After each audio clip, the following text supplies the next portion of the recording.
Tonight, preparations underway for former President Donald Trump's first campaign stop of 2024 in Wisconsin Tuesday, a planned event in Green Bay as Wisconsin voters are still heading to the polls. I won't get ahead of what's going to happen on Tuesday night as far as endorsements. I would encourage you to tune in. Ahead of the stop, Trump this morning calling into the Dan O'Donnell Show on WISN Radio, again repeating the false claim he won Wisconsin in 2020 when he didn't.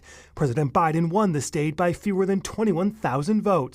We won in Wisconsin, as you know, the first time. The second time we did much better, but I guess it was delayed. They found out a lot of wrongdoing, and after the wrongdoing was found, people said, well, he actually did win. The Republican National Committee now even asking job applicants if they believe the 2020 election was stolen. Well, we are interviewing people that are going to be on the front lines of the battleground states where we know there were widespread irregularities and fraud in the 2020 election. Judges have said that didn't exist, though, in states like Wisconsin. Do you need them to say yes?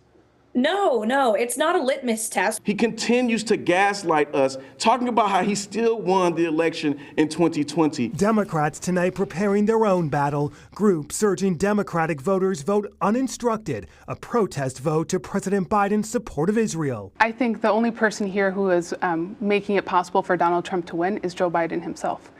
He's not taking our demands seriously. The group telling up front over the weekend they want 20,000 votes Tuesday. For me, I'm not, excited to vote just against Donald Trump. I think he is entirely unfit to be president of the United States. He was unfit in 2016. He remains to be unfit in 2024.